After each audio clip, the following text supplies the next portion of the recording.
In today's video, you'll learn something that can really help you. So like it and subscribe so you don't miss the next ones. Let's get started. January 2022. Kazakhstan. The streets are on fire and you have half a Bitcoin in your digital wallet. On paper, it's 21,000 in international currency. Enough money to buy food for months, pay for fuel, maybe even bribe someone to get out of the country. But there is a problem. The internet has been shut down. 95% of the country is completely offline. Your neighbors who kept physical cash under the mattress are buying bread. You, with your digital fortune, can't buy absolutely anything. This is not a hypothetical scenario. It really happened. And it exposed a brutal flaw in the narrative that many people believe: Bitcoin as insurance against the collapse of the system. Let's perform a forensic autopsy of this idea. No theory. Just documented facts from real people who tried to use cryptocurrency when everything collapsed around them. The story you've heard thousands of times is seductive. Governments can print money infinitely, banks can confiscate your accounts, but Bitcoin is yours. Decentralized. Immune to censorship. Your final protection when the world catches fire. Sounds perfect, right? There's just one detail no one mentions at crypto conferences, optimistic podcasts, or viral tweets from tech billionaires. Bitcoin depends on infrastructure. And infrastructure collapses before you truly need it. Let's start with Kazakhstan because this case exposes the fundamental contradiction. During the protests of January 2022, fuel prices doubled overnight. People took to the streets. The government responded by cutting off the internet. It wasn't an accidental blackout. It was deliberate. And at that moment, millions of people discovered something terrible. Their cryptocurrencies turned into digital ghosts. They existed technically, recorded on the blockchain on servers around the world, but they were completely inaccessible. Meanwhile, physical cash worked perfectly. Crumpled bills changed hands. Improvised markets sold food. Smugglers accepted payment in paper currency. The oldest technology in the world kept operating while the most modern one simply evaporated. According to the narrative, this shouldn't happen. Bitcoin was created precisely for moments like this. For when banks close their doors. For when governments freeze accounts. For when the traditional system fails. But here is the uncomfortable issue we need to face. Bitcoin didn't fail because it is technologically weak. It failed because it is too strong. Too complex. It needs layers and layers of infrastructure working perfectly at the same time. It needs internet. The internet needs electricity. Electricity needs power plants operating. Power plants need workers showing up for their shifts. Workers need a minimally stable country. And countries in collapse don't have stability. Do you see the pattern? Each layer depends on the one before it. And when one collapses, all the ones that come after disappear with it. It's like building an inverted skyscraper. The higher you go, the more fragile the base becomes. Bitcoin sits at the top of that pyramid. When the base cracks, it's the first to fall. This explains why something bizarre happens repeatedly.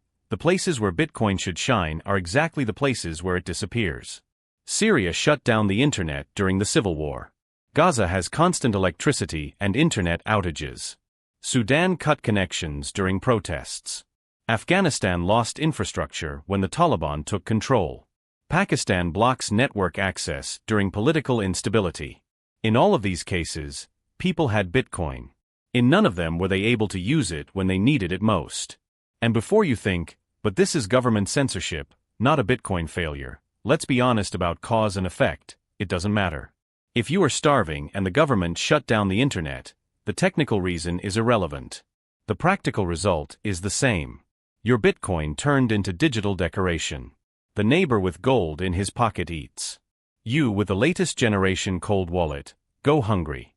Now there is a common defense you will hear, but these are extreme cases. Most people don't live in war zones. True. So let's examine less dramatic scenarios. Let's talk about countries where there is no war, just severe economic dysfunction. Places where the narrative says Bitcoin is being massively adopted out of real necessity. Venezuela is the favorite example. Inflation destroyed the local currency. An authoritarian government controls the banks. A desperate population looks for alternatives.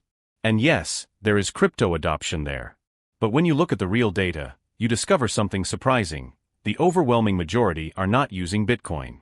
They are using USDT, a stablecoin pegged to traditional international currency. Why? Because what people want is not ideological decentralization. It's price stability. They want the international currency digitized, not crypto volatility. If you're enjoying this analysis, subscribe to the channel and leave a like. And comment below which city or country you're watching from. I want to know whether this topic impacts you directly or if it's just theoretical curiosity. Because what comes next gets even more interesting. Bitcoin transaction fees create another brutal problem in broken economies. Imagine you need to buy bread. The bread costs the equivalent of 2 in international currency. The fee to process the Bitcoin transaction can easily cost 3.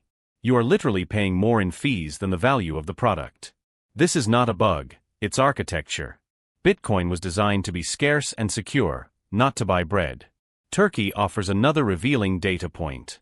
For years, it had high crypto adoption. Economists celebrated it as proof that Bitcoin works in countries with weak currencies. But in 2023, when the government reduced some foreign exchange restrictions, crypto adoption collapsed. People migrated back to traditional international currency as soon as they could. What does this tell us? That the motivation was never love for decentralization. It was simply indirect access to a stable international currency. Crypto was the path, not the destination. These patterns reveal an uncomfortable truth about narrative versus reality. The story that Bitcoin solves the problems of countries in crisis works well in PowerPoint presentations. It works in theoretical discussions about financial sovereignty. It completely collapses when you put a real person, with real hunger, trying to buy real food, in a real country where the infrastructure is failing. Let's talk about refugees. Not abstract statistics, but the definitive test of any portable store of value. When you need to flee your country with only the clothes on your back, what do you take with you? That question separates theory from real survival. Between 2015 and 2020, more than 5,800,000 people fled Syria. Out of nearly 6 million, only one managed to publicly document that they used Bitcoin to successfully cross borders. 1.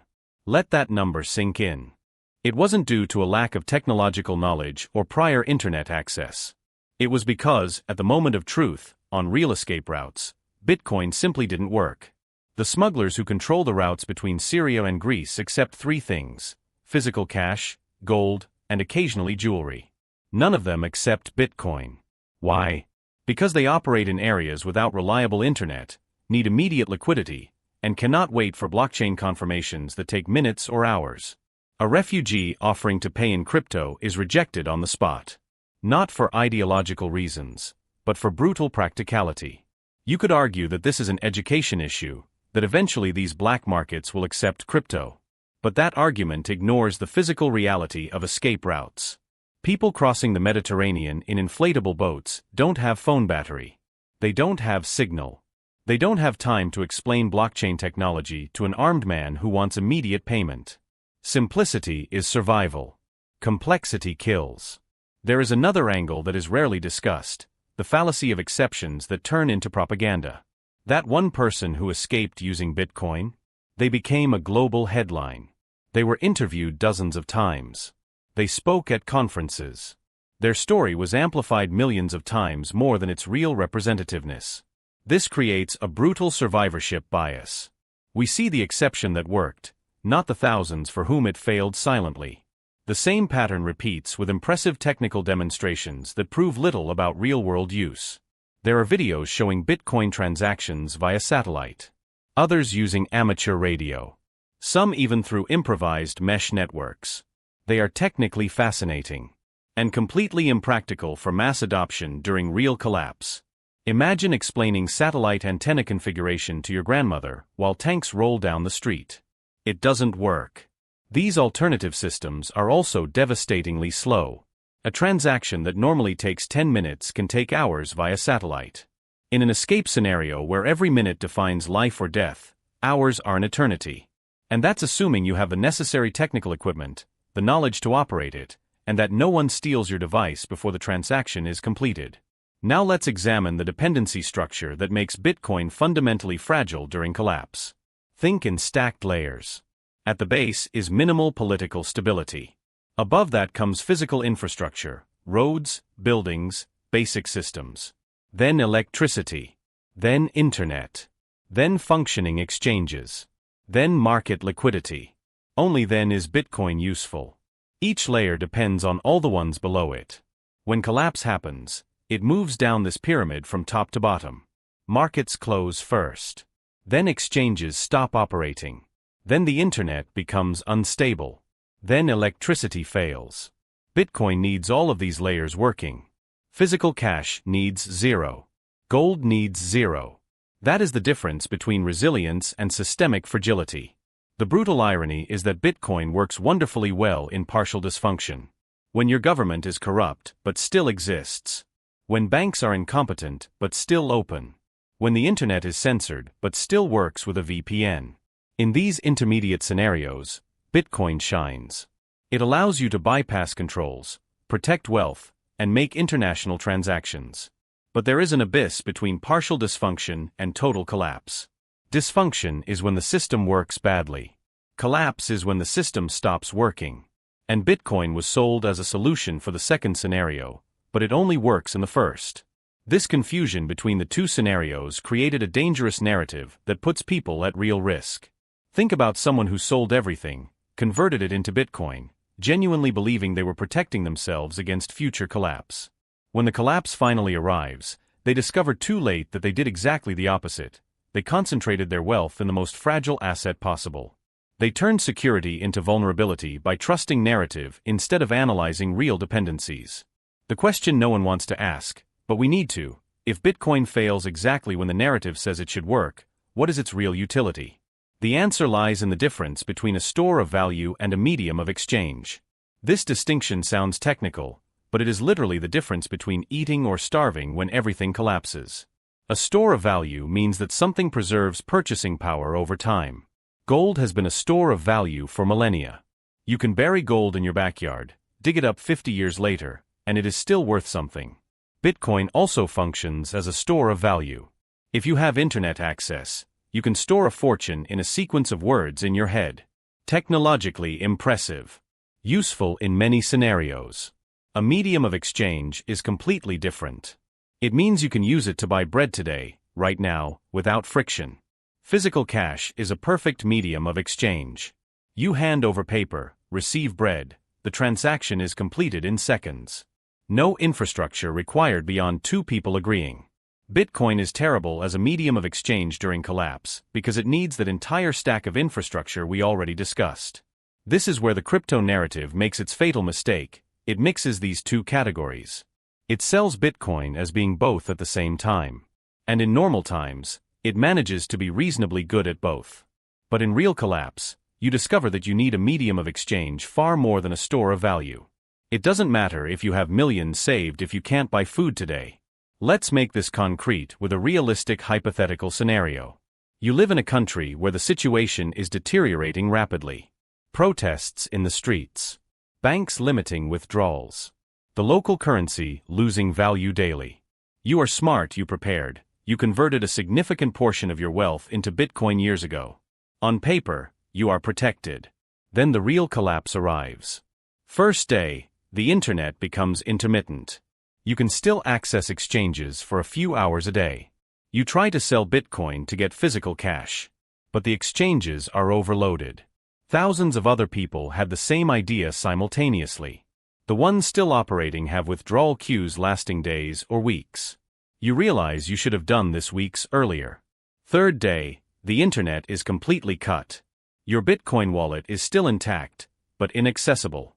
You go to the market with the last physical bills you had saved. Huge lines. Empty shelves.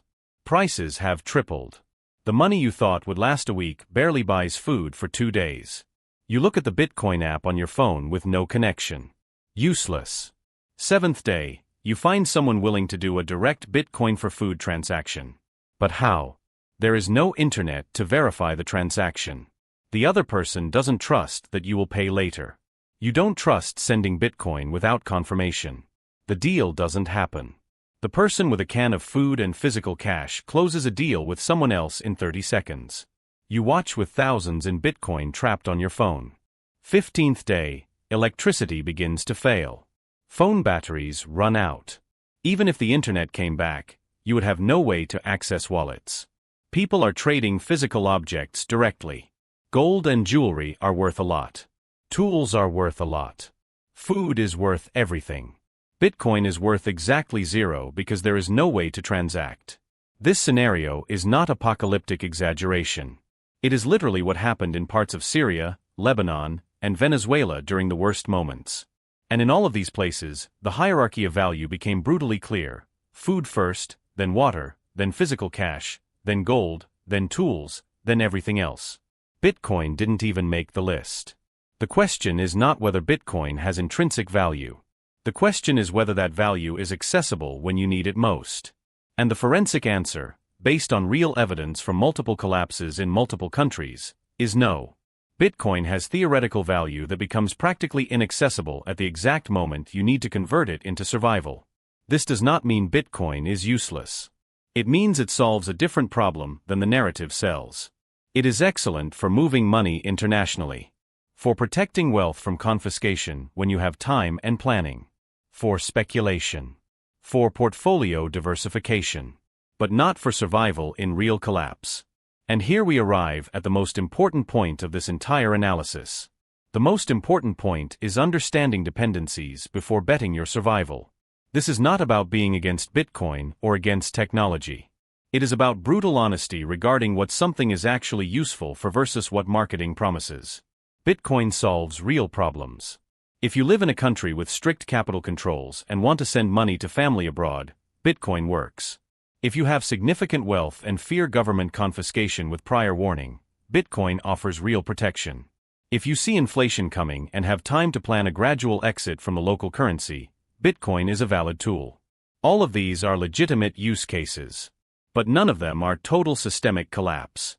They are scenarios of institutional dysfunction where basic infrastructure still functions. And this distinction matters more than anything.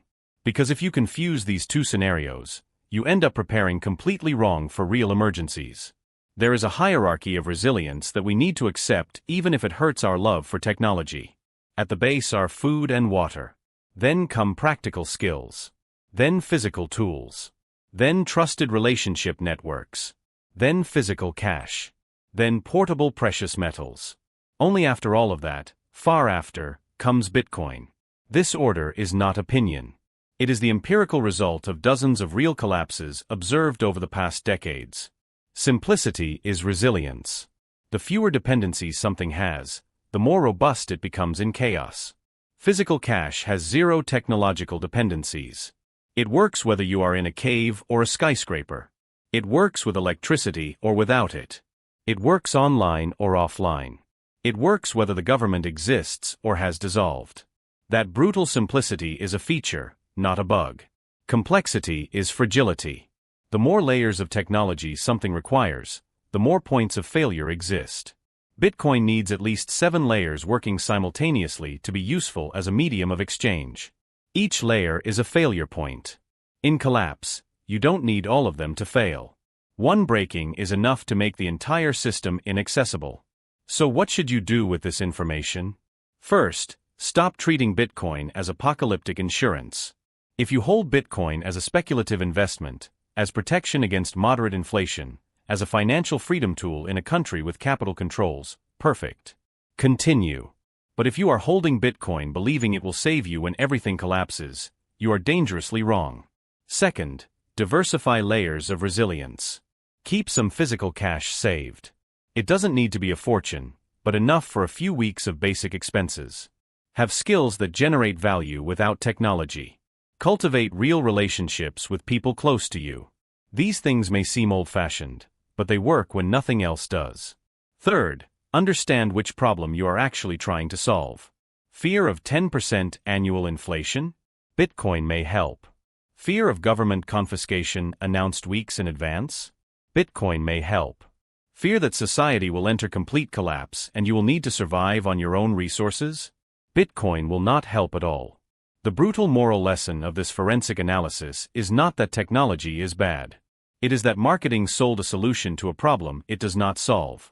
It sold complexity as robustness when in reality complexity is vulnerability.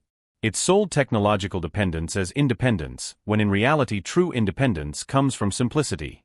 Did Bitcoin collapse? Not technically. It continues to function perfectly on the global blockchain. But functionally, for real people in real collapses, yes. It collapses because it depends on exactly what collapses first.